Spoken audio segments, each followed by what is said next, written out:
Welcome to Rama சமையல். நம்ம இன்னைக்கு வீடியோவில் குடமிளகா, கத்திரிக்காய், தக்காளி போட்டு ஒரு சாம்பார் பண்ண போகிறோம். அதுக்கு பருப்பு சாம்பாருக்கு வேண்டிய அளவுக்கு ஒரு 2 குழிக்கரண்டி வேக வச்சு ரெடியாக வச்சுருக்கேன். கறிகாய்களும் கட் பண்ணி ரெடியாக வச்சுருக்கேன். இது சாம்பாருக்கு. இங்கே புளித்தண்ணி கொதிச்சுன்னு இருக்கு. அதில் கொஞ்சமாக பெருங்காயம் சேர்த்துட்டு புளித்தண்ணி கொதிக்கட்டும். அந்த கேப்பில் நம்ம என்ன பண்ண போகிறோம், இங்கே சாம்பாருக்கு வேண்டிய கறிகாய்களை 1 ஸ்பூன் நல்லெண்ணெய் விட்டு வதக்கி எடுத்துக்க போகிறோம். இதுக்கு தொட்டுக்க கேரட் பொரியல் பண்ண போகிறோம். இந்த காயை வதக்கி எடுத்துட்டு சாம்பாருக்கு கேரட்டை அதுலேயே வதக்கிக்கலாம். ரொம்ப ஈஸியாக பண்ணிடலாம். இங்கே கேரட்டு தாளித்து கொட்டி ரெடியாக வச்சுப்பேன். இது ரைத்தா பண்ண போகிறேன். அதில் தயிரை மிக்ஸ் பண்ணிவிடுவேன் தாளித்து கொட்டிட்டு. கேரட் ரைத்தா, கேரட் காய் அண்டு பருப்பு ரெடியாக வச்சுருக்கேன். இங்கே சாம்பாருக்கு கறிகாய்களை வதக்கிட்டு அந்த புளித்தண்ணி கொதிக்கிறது இல்லையா, பெருங்காயம் போட்டு அதில் போட்டுக்க போகிறேன். இந்த மாதிரி வதக்கிட்டு பண்ணும்போது நல்ல மனமாக சுவையாகவும் இருக்கும் இந்த சாம்பார். சிம்பிளாக பண்ணிடலாம். ஈஸி டிஷ் தான். ஒரு 1/2 அன் ஹவரில் பண்ணுற சமையல் தான் இன்றைக்கி பண்ணுறது. ஈஸி சமையல். இந்த கறிகாய்களை வதக்கியாச்சுன்னா இந்த மாதிரி வதக்கிட்டு பண்ணும்போது சூப்பர் கமகமான வாசனையாக இருக்கும் சாம்பார். வதக்கின காயெல்லாம் எடுத்துட்டு இந்த புளித்தண்ணி கொதிச்சிருக்கு இல்லையா, நல்லா கொதிச்சிருக்கு, அதில் போட்டுக்க போகிறோம். இந்த காயோடு சேர்ந்து இது வேகட்டும். இதில் கொஞ்சமாக மஞ்சப்பொடி மட்டும் சேர்த்துக்கிறேன். இங்கே பருப்புலேயும் மஞ்சப்பொடி போட்டு தான் நான் வேக வச்சுருக்கேன். இதில் கறிகாய்கள் வேகும் போதும் கொஞ்சமாக மஞ்சப்பொடி சேர்த்துக்கோங்க. நல்லா இது வேகட்டும். அதுக்கப்புறமா நம்ம நெக்ஸ்ட் என்ன பண்ணுறதுன்னு பார்க்கலாம். இப்போது கேரட் கோஸ்மல்லிக்கு நம்ம தாளிச்சுக்க போகிறோம். அதுக்கு 1 டீஸ்பூன் தேங்காய் எண்ணெய் விட்டுக்கிறேன். அது காஞ்சதும் அதில் கடுகு 1/2 டீஸ்பூன் போட்டுக்கிறேன். இந்த கடுகு வெடித்த உடனே அதுலேயே உளுத்தம்பருப்பு 1/2 டீஸ்பூன், அதுலேயே பெருங்காயமும் சேர்த்துக்கிறேன். அப்புறம் பச்சை மிளகாவும் போட்டுக்கிறேன். போட்டு லைட்டாக அது வதங்கினதுக்கப்புறமா அந்த கோஸ்மல்லியில் சேர்த்துருவோம். கோஸ்மல்லிக்கு அப்புறமா பெருங்காயமும் இதில் போட்டோம் இல்லையா, உப்பு சேர்த்துட்டு தயிர் சேர்த்துட்டு சாப்பிட்டுக்க வேண்டியதா. தயிர் பச்சடி மாதிரி கேரட்டை. கோஸ்மல்லின்னு இப்படியேவும் சாப்பிட்லாம், இதில் தயிர் சேர்த்தும் நீங்கள் சாப்பிட்டுக்கலாம். இது அதில் போட்டுக்கிறேன். அவ்வளோதான், முடிஞ்சு போச்சு. இப்போது கேரட் காய் இருக்கு இல்லையா, அதை தாளித்து வதக்கிக்க போகிறோம். 1 டீஸ்பூன் தேங்காய் எண்ணெய் விட்டுருக்கேன். இதுக்கும் ஏன்னா தேங்காய் போட்ட காய் பண்ண போகிறோம்.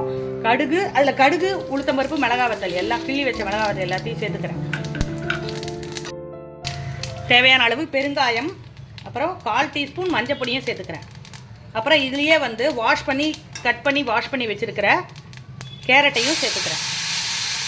இது நல்லா மூடி போட்டு நீங்கள் உப்பை போட்டு வேக வைக்கும் போது சூப்பராக வெந்துடும்.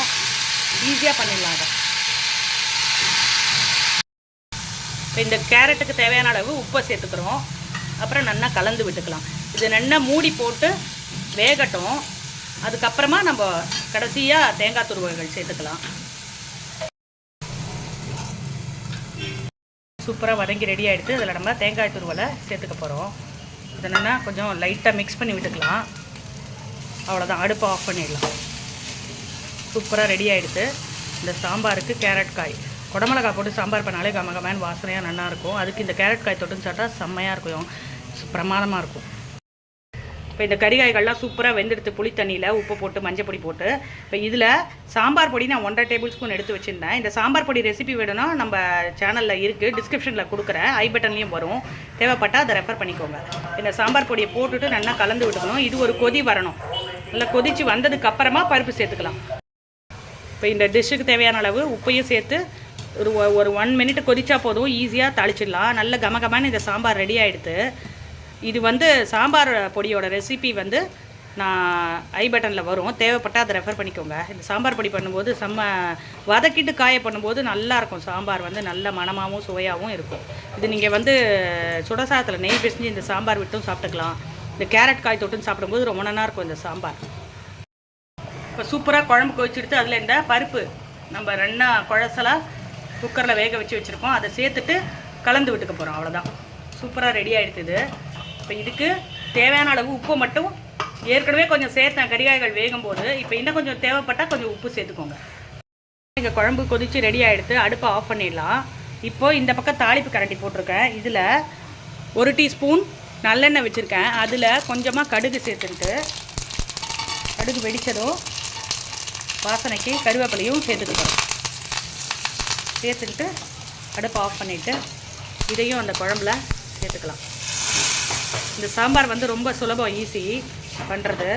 இப்போ இதுலேயே நம்ம மேலாக கொத்தமல்லி தழையும் சேர்த்துக்க போகிறோம். அவ்வளோதான், சூப்பராக அடுப்பு ஆஃப் பண்ணிடலாம். ரெடி ஆகிடுது இப்போ சாம்பார். அவ்வளோதான், சூப்பராக இந்த குடமிளகாவும் கத்திரிக்காயும் போட்ட சாம்பார் ரெடி ஆகிடுது. அதுக்கு தொட்டுக்கிறதுக்கு கேரட்டு, தேங்காய் போட்ட காய், அதே மாதிரி கேரட்டில் வந்து கோஸ்மல்லி பண்ணியிருக்கேன். அதை நீங்கள் தயிர் மிக்ஸ் பண்ணால் தயிர் பச்சடி மாதிரியும் சாப்பிட்டுக்கலாம். சுடசாதத்தில் நெய் விட்டு நல்லெண்ணெய் விட்டு இந்த குழம்பு போட்டுருந்து இந்த காய் தொட்டுன்னு சாப்பிட்டா செம்ம டேஸ்ட்டாக இருக்கும். நீங்களும் இதை ட்ரை பண்ணி பார்த்துட்டு எப்படி வந்ததுன்னு சொல்லுங்கள். இந்த வீடியோ பிடிச்சிருந்தா இதுக்கு ஒரு லைக்ஸ் கொடுங்க.